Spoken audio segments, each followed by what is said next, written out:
When you said all of our stories are different, I kind of feel, obviously they are, but I don't know about you guys. I can sit here and I literally can relate to that feeling you had and the feeling you had. Yep. And it was someone said to me, it was a little, dust particle of wisdom that still rings in my head today. They said, don't ever compare, just relate.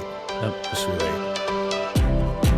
Welcome to the Confident Podcast. I am Lisa Tarkington, your guide to mastering confidence and leadership. As the business and life coach, keynote speaker, and the driving force behind LEAD, I am here to help you break free from self-doubt, silence the imposter syndrome, and step into your power as the person you're meant to be. If you press play today, it's because you're ready for something bigger. Each week, I'll bring you real, raw conversations and actionable insights that will empower you to redefine your leadership, reclaim your confidence, and transform into the unstoppable force you've always known that you could be. This isn't just another podcast. It's a journey we're on together. So buckle up and let's dive into this transformation. Your next level awaits. Hey, everybody. Welcome back for another episode of the Confident Podcast. I am your host, Lisa Tarkington, and I am really excited about today's episode.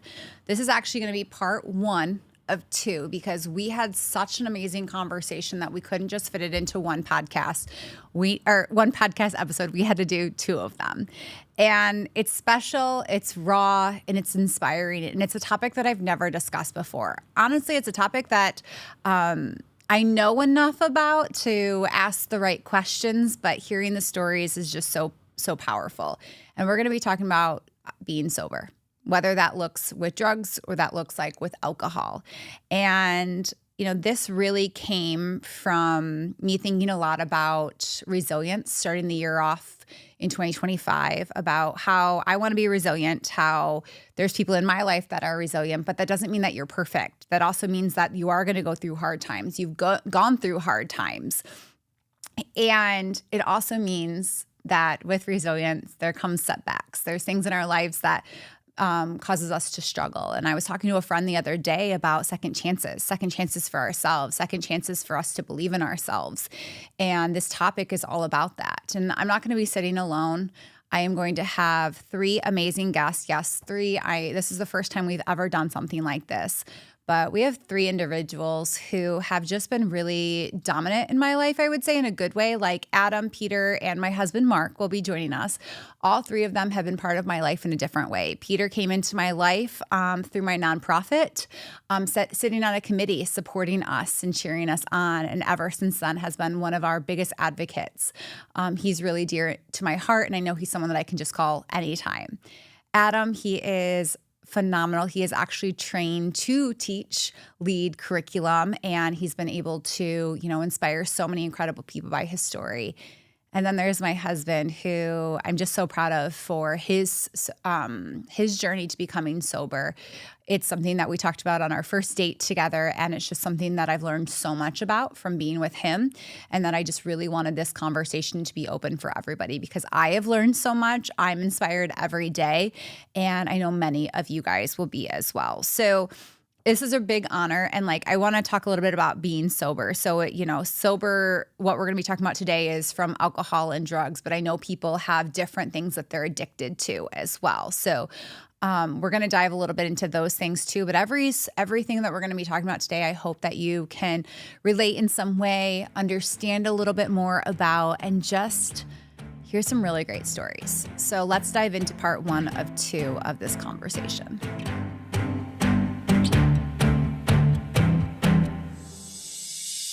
All right. Well, welcome Peter, Adam, and my incredible husband, Marc, to the Confident Podcast. I'm so excited to have you guys here. We've never actually had three guests at one time. So you guys are the first ones to kind of capture 2025, start us off strong. And we're going to be talking about being sober, relationships within it, your journey to it, and then kind of like your love for yourself through it. So I figured what I would do is kind of start us out with you each kind of giving an intro of who you are, how you got to where you are, maybe how many years you've been sober, and if you've ever had relapse. So Adam, do you want to go first? I do. Okay, cool.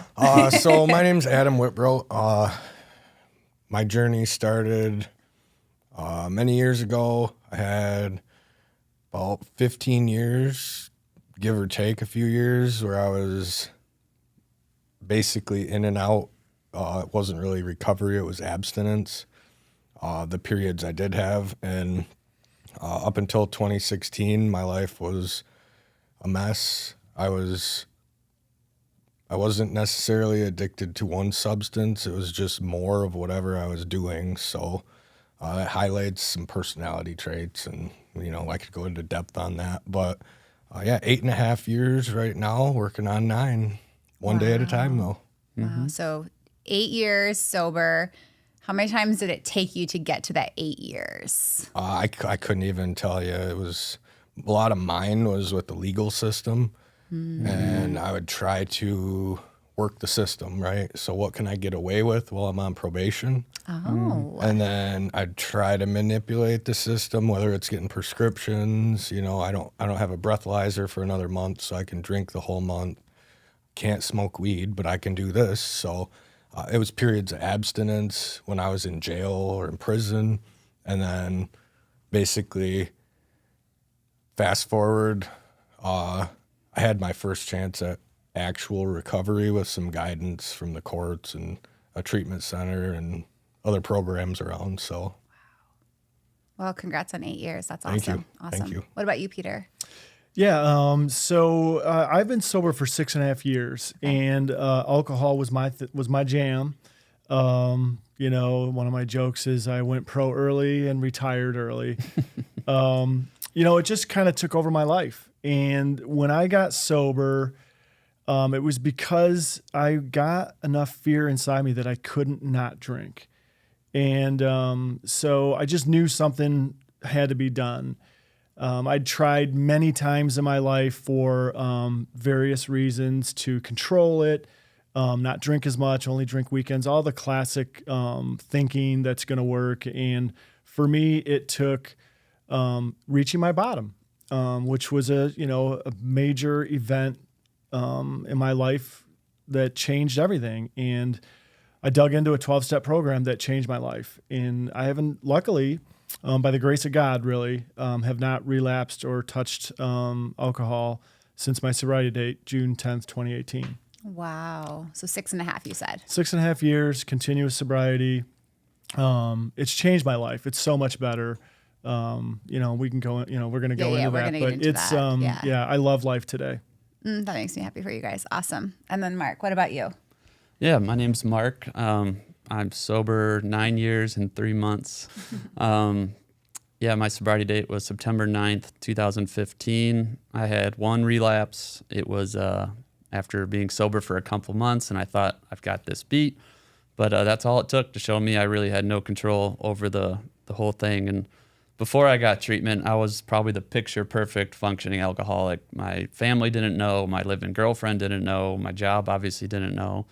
So it just got to a point where it was get sober or death. And so for me, I was lucky. I got into a treatment program, and the rest is history. Everything I have today is because of my sobriety, and I never forget it. Awesome. So relapsed once, and then how many years again? 9 years. 9 years. 3 months, some change. Wow. So you guys are almost all a decade. Like, that's incredible. Congratulations. So we're going to dive more into your guys' story of like, okay, you're sober, but what led you there? I think you guys shared a little bit of it, but like, I'd love for you guys to go a little bit deeper for our audience, just to like set the tone of like, this is what it took me to get sober. So Peter, would you mind starting for us? Sure, not at all. For me, alcohol started, probably like most people, experimenting in high school. I can go back and look that I never drank well. I always drank to pass out. And then as I got older, you get into college, it was kind of normal. People drank. I think in college you are alcoholic maybe. And it just was a pattern that kept going. And as I got older, it went from something that I did on a good day or maybe a bad day to something I did regularly. And it got to the point where I needed it, and I didn't want to admit that I was addicted. I didn't want to admit that, I was alcoholic or anything like that, but it slowly consumed me to the point where I had an event and I just recently talked about this, and I called it 3 seconds, and it was 3 seconds that changed my life. And most people are like, oh, was it for the better? No, actually, that was the point where my drinking got so bad I didn't care anymore. And I would go, 3 days to 21 days in a row of, drinking to the point of blackout. And it was affecting my marriage. It was affecting all aspects of my life. And I didn't know what to do. I just knew I didn't drink well. And one day I woke up and asked for help. And that was the first honest moment I had in my life that it felt good.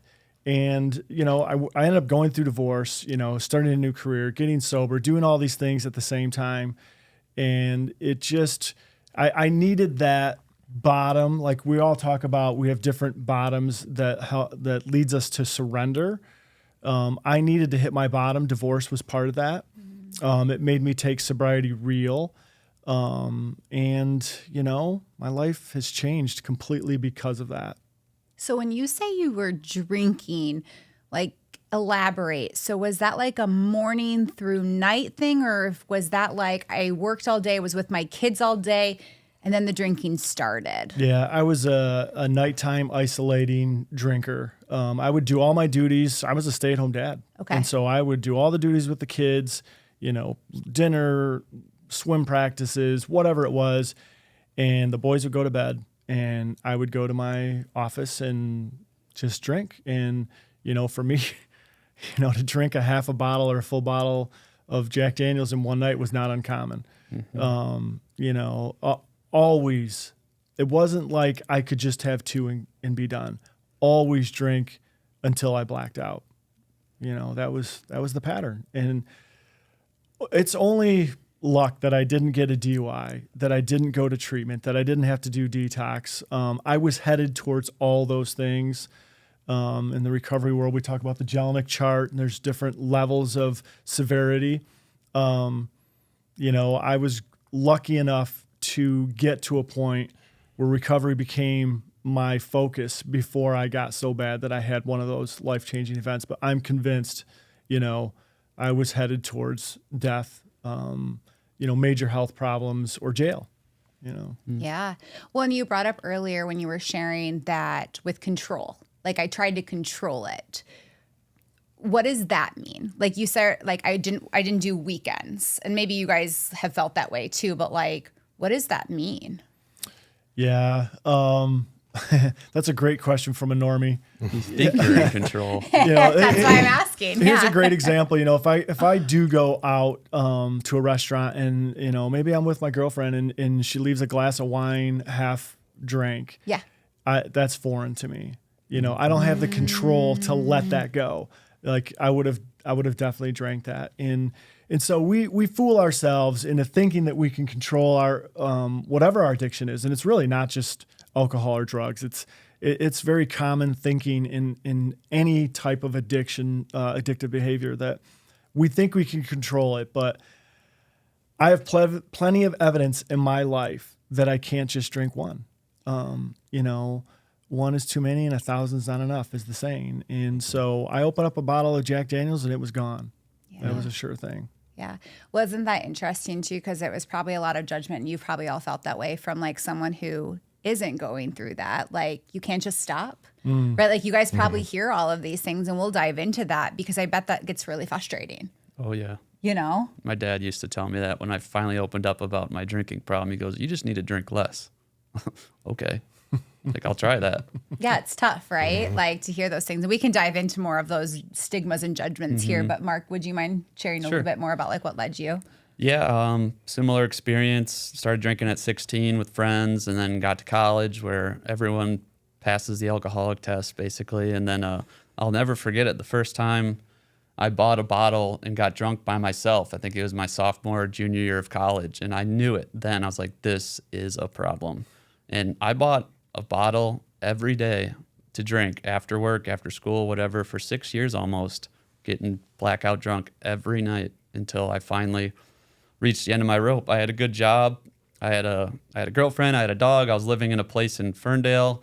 And I was actually working 2 jobs because I needed the money to support my addiction.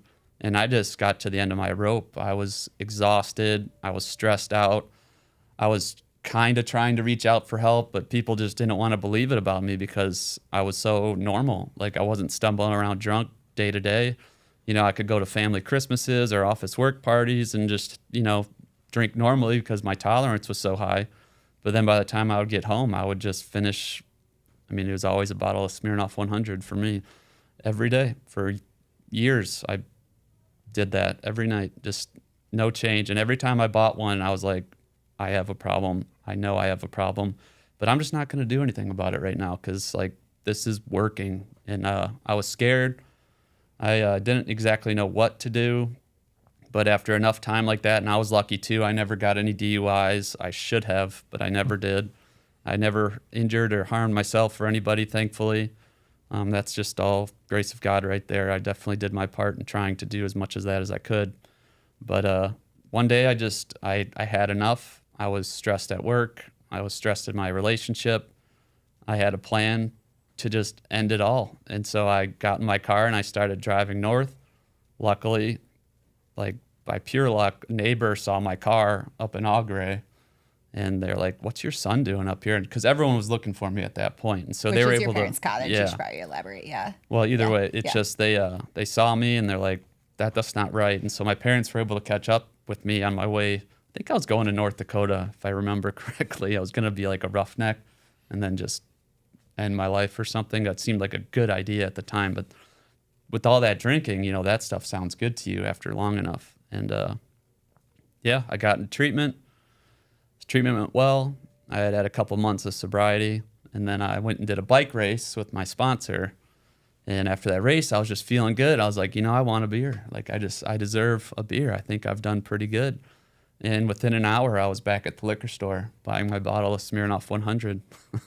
So a couple more weeks went by, and I just finally, I was like, okay, I know I can't do this. Like, I know there's no way I can just have a beer or two without getting drunk. And it clicked. It clicked for me. And I just started going back to meetings and getting in with my sobriety group, and I fully committed. And that made all the difference because I just had to prove to myself, as much as denial we're in about our drinking for years and years, I just finally made sense. I was like, okay, drinking, not for you, never again.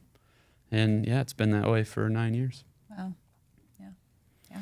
And I think like you both have just like very different stories too of like you were married, you know, you had kids you were taking care of and you were going through that. You were single living down in Detroit, Michigan, you know, trying to figure your life out. And, you know, you were on the path of completely ending your life to make it come reality. And you had your parents come and show up for you. And so Adam, like, I would love to hear your story as well. So first, to lay the foundation, I said more before, addicted to more, and I used everything, but it seemed that whatever I started with, that I always came back to opiates, some variation of opiates. And that all started in high school. I was, you know, baseball player, athlete in high school, and I had hurt my neck.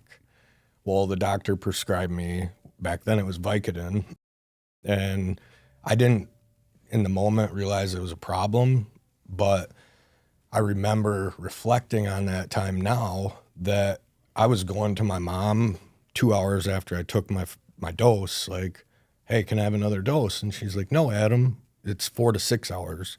I was taking the maximum amount I could, which was 2 every 4 hours. So it wasn't about necessarily pain regulation. It was more about chasing that feeling that it gave me.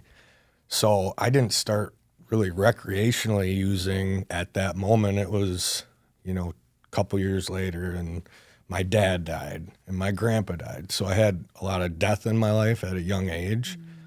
And what happened was I went to, instead of, you know, talking to people that were there for me, I had this, I don't know, I felt obligated to be the strong one and not cry and not be sad and be there for everybody else, but I wasn't prioritizing my own well-being. So instead of processing the emotions and feeling them and then navigating through them, I just used.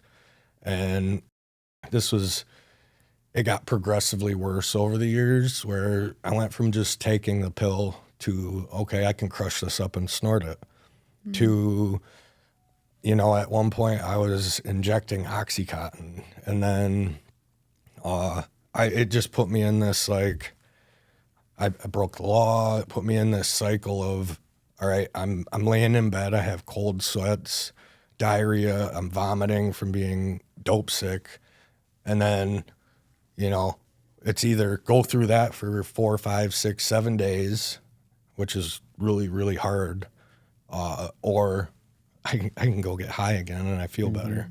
So then it wasn't even about the avoidance anymore. It was just about survival, right? Not being sick anymore.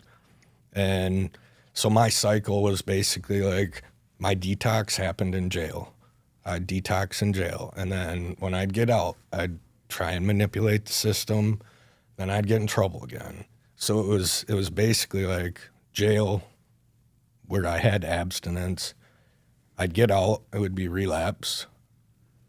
And then it would be jail, abstinence, relapse, jail, abstinence, relapse. That went on for like 15 years until my moment was June 22nd. I went to jail, but it was back to January 29th. I was at work, actually, and I had someone bring me some heroin.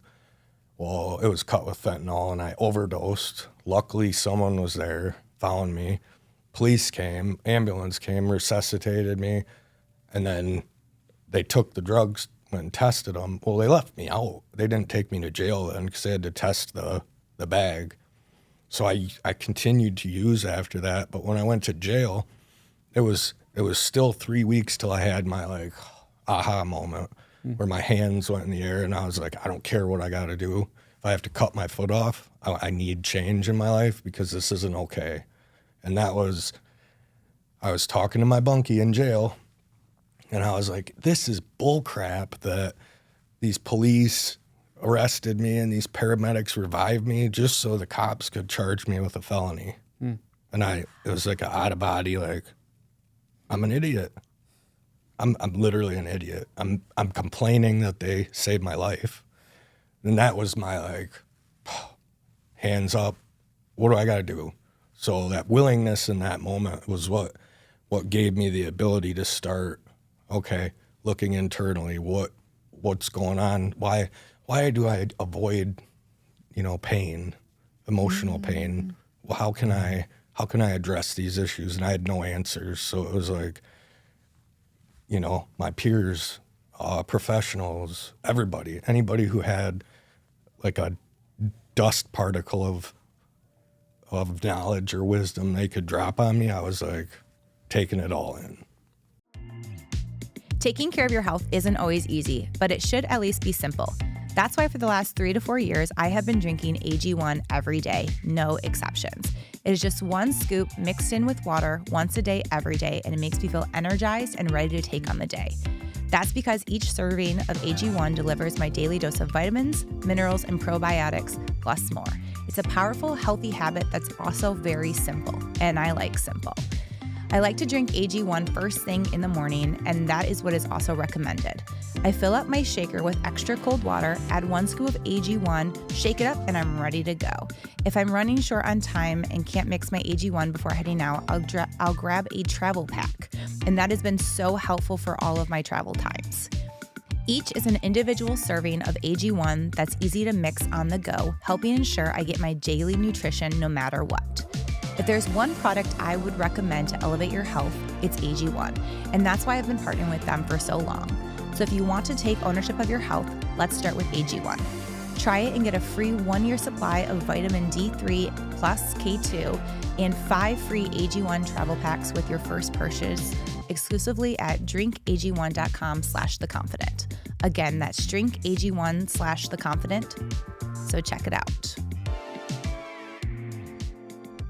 Wow. I actually find this fascinating that every story is different too, right? Because I think you just hear the stories of drank a lot, got sober, right? You don't hear the path that you guys you all had different paths that took you there, right? All different paths to getting sober. So first off, I know how hard that is. So good job. Right? I know that you guys know that, but I have to say that as well. And so as we go through today and kind of talk on this podcast, feel free to ask each other questions or elaborate on other questions that we'll have. Because I know that you guys are all on these journeys together too, right? And so you might even be able to elaborate more than I can on things. So take me back to first week, first 3 days of getting sober. I have this assumption that would be my hardest time frame. You guys might tell me differently. So does anybody want to share what that was like for them? Anybody can go. You all don't have to share. I wanted to add one thing to what you just said. Yeah. When you said all of our stories are different, I kind of feel, obviously they are, but I don't know about you guys. I can sit here and I literally can relate to that feeling you had and the feeling you had. Yep. And it was someone said to me, it was a little, dust particle of wisdom that still rings in my head today. They said, don't ever compare, just relate. Yep. Just relate. Ooh. 100%. I was thinking the same thing. And you got this Marc and I were doing the recovery nod where we can relate to everything he's saying. And that was one of the catalysts for me to really dive into recovery and what the people that I was around, like Adam was talking about, the suggestions that they had, that I went all in because I went from comparing myself. And the first time I got around recovery people, I kept going, I'm not as bad as you, I'm not as bad as you, I'm not as bad as you. And if I listen to this for a little bit, I would become a responsible drinker. And we usually laugh when I say something like that because we know how ridiculous that is. When I heard somebody tell their story that felt like my story to a T, to the point where he said something that I had journaled that week. And it was at the end of the day, whether it was a good day or a bad day, I would say, F it, and I would drink. And he said those exact same words. And his story was a little bit different than mine. Adam's story is very different. I didn't go to jail. I was, I could have, and I probably should have. But I can understand that desperation, that misery that he felt. And when I started to relate to that, that's when everything changed. And I went all in on the program. Yeah. Yeah. Good reflection on that, guys. Awesome. To kind of answer your question about those first few days, for me, it was the most relief I felt in my entire life because my secret was out and I was holding it so tight for so long. Even when I tried to tell people, they didn't want to believe it. So when I found myself in treatment at an inpatient rehab center, that was probably the best I had felt in 10 years. I was I'm finally doing something about this. And at the same time, I'm at rock bottom too. I'm embarrassed. I have to go back to work. I have to face my family, my friends, everyone who knows me. But it was a chance. It was a chance to do the right thing. And that's really all I'd been looking for because I was too afraid to do it myself. I didn't have the strength or the confidence or even really the will at that point. But it was if anyone's been in inpatient rehab, it's a lot of meetings, it's a lot of therapy. You meet with the psychologist, you go to group. But that chance to get it all out, to finally tell your story and what these guys were saying, everything at the people that were saying at the table, you could relate to. You're oh, it's not just me. I'm not going through this alone. And it was the most freeing feeling I've had in my entire life. I'll never forget it. And I'm just so grateful that I ended up there instead of the hundreds of other places I could have ended up if things would have gone a different way. Yeah. Would you guys elaborate on any of that? I was miserable. I was, I was completely. Oh, when you got sober. So those first days and weeks, I was miserable. And because, the one coping mechanism that worked for me to forget about all of my problems was gone. And I do believe, I do believe in the spiritual side of recovery, and I do believe my higher power had taken that craving away. So now I don't have that. And I'm going to these meetings and people are talking and I'm not relating. I don't really think I belong there, but, I'm trying to win all these things that I was losing in my life. I was holding on to these things and I was going to get them all back. And I can remember not having moments where I didn't feel miserable. And slowly, as things started to resonate with me, and like I said, the catalyst to change was relating to others, I started getting moments of relief. And moments turn into maybe a half a day, and the half a day turn into days, and then weeks. And it's been a slow process. Even after 6.5 years, I can think that way still. They don't always, all those character defects that I had that I used as excuses to drink and to cope with not having any emotional or spiritual tools in my life. That thinking's still there. The difference today is that I have those tools, and through counseling, recovery step work, and my peers, really, I learned the most from guys like Adam and Marc. Nothing that I do today was invented by Pete. Thank God for that. And that's one of the reasons that I continue to stay strongly in recovery, because I want to share what I have learned from others so that maybe the next person can find that catalyst that'll get them to relate and change. Yeah. When you said miserable, was it physical or was it emotionally? Emotionally. I didn't go through detox. Okay. I don't know how, Yeah. I met with like a local, 1016 is a local treatment center. I did meet with a counselor, and, in her evaluation, I didn't need treatment. I didn't need detox, but there was a lot of suggestions, counseling, 12-step programs. My local community had a church service that was called Recovery Resurrection. So that got me connected back to the spiritual side of recovery. And so, yeah, emotionally, I didn't have tools. I was a 45-year-old man with adolescent abilities when it came to dealing with the emotional and spiritual side of life. Oh. Anything that you would add? Mine was absolutely miserable. The detox process, I remember still how the wool blanket in jail felt against my skin when I was so tough. hot, but I was shivering and I was sweating. And so I don't know if you know about in jail, if you tell them you're detoxing, they put you in a holding tank where you're like, it's like being on TV, it feels like. And I just wanted a little privacy, so I didn't actually tell them.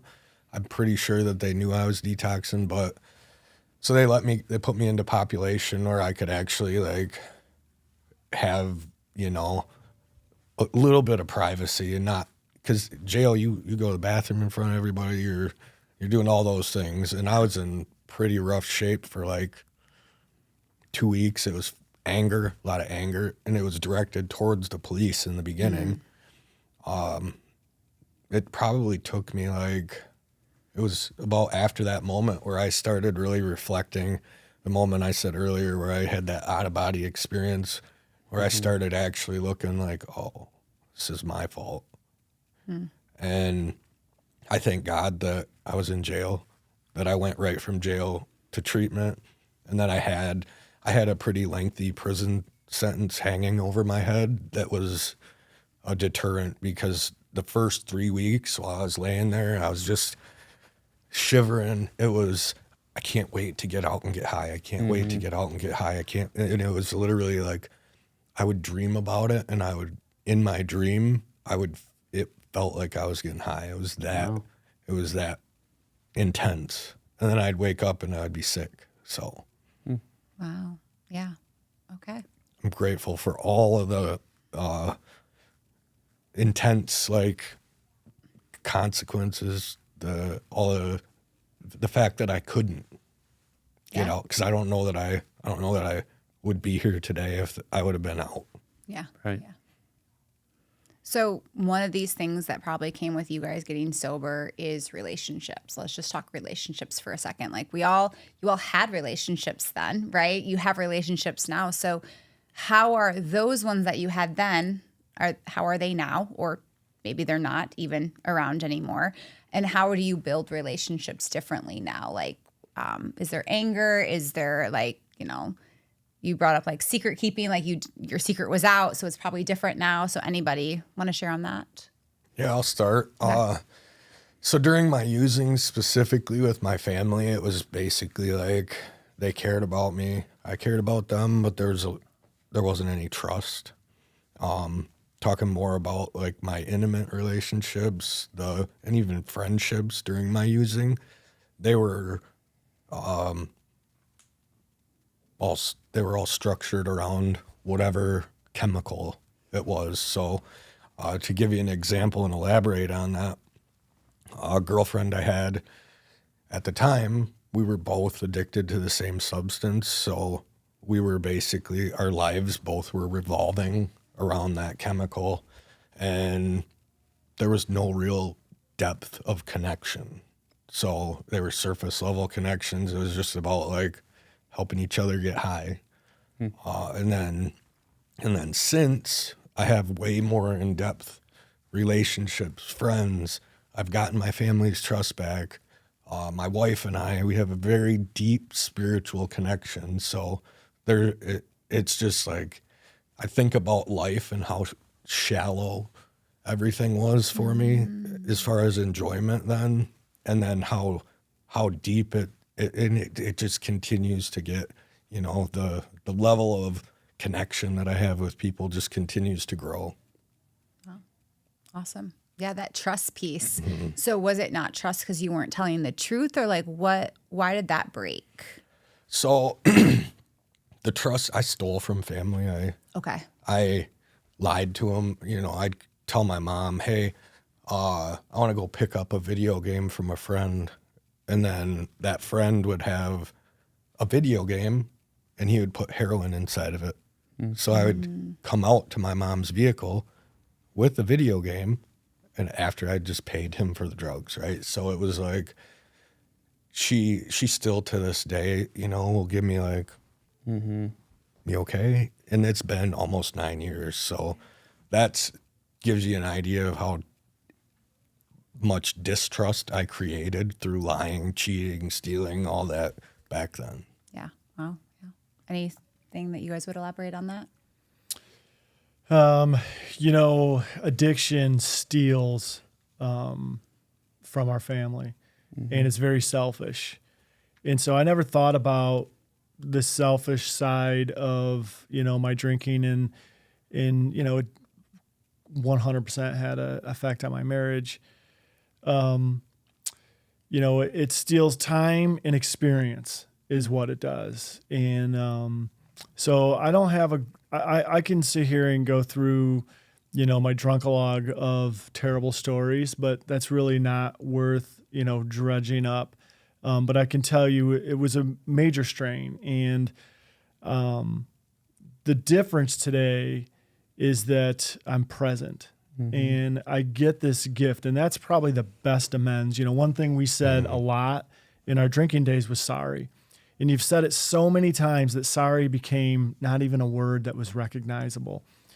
And so when you go through a recovery and you start, changing your lives and trying to build back those relationships, living sober and the actions that we do in those, it's you live that amends to the people that were closest to you. And my kids, I don't know that they would, if you sat them down and put a microphone in front of them, they probably go, I don't remember Dad drinking. But they have incidences of, when I was hungover and I'm trying to parent, I remember volunteering at their schools, and I feel like garbage, And then since then, because they were pretty young, my kids, I think, were 8, 9, 11. I spent a lot of time in this last 6 years still being able to volunteer in their things and being present and of sound mind and body, freedom from the bondage of that alcohol that was just tearing me apart. So, it definitely affected a lot of my relationships. Today, it's really strong. I co-parent very well post-divorce. I think our kids are pretty well grounded. they, are successful in school. I got a freshman in college who's a successful swimmer, and he's on the orchestra. And so it definitely, this side of it, I'm living every day with those amends. And that's been one of those gifts of sobriety. Yeah. I like the present piece. I never thought about it that way too, right? Like you missed out on things when you're hazy, Yeah. Yeah.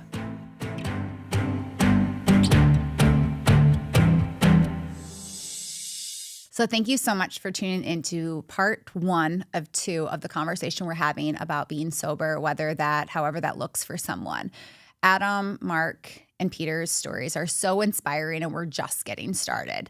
They had so many powerful pieces to this whole episode around how they became sober, their journey to get it, to how they started self-love, and much, much more.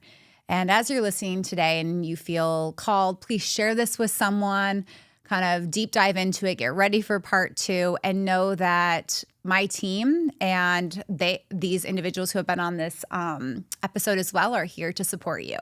One of the things that we talk a lot about is personal growth, and all 3 of them share about their personal growth from the hard times to where they are today. And one of the things and resources that we have at LEAD is our Lead Within platform. And so I will continue to tell people that is a starting point for people to start to focus on themselves and to help themselves, and also just finding help and support along the way as well. So please know that you are not alone on your journey. There are so many people out here that want to support you. You just have to be willing to choose to ask for the help. So as I say at the end of every episode, continue to spread love and kindness to everybody that you meet, and that includes yourself. Thank you and have a great day. Thank you for joining me on this episode of the Confident Podcast. If today's episode resonated with you, head over to leadconfidently.org for today's show notes along with discounts to our services. Don't forget to hit the subscribe button, leave a review, and follow us on Instagram and YouTube at The Confident Podcast. Your feedback means the world to me, and it helps more people discover the show. And hey, if you're feeling inspired to dive deeper, let's connect. You can find me on Instagram at Lisa Tarkington Official. Drop me a message and let's explore how I can support your journey to confidence and leadership.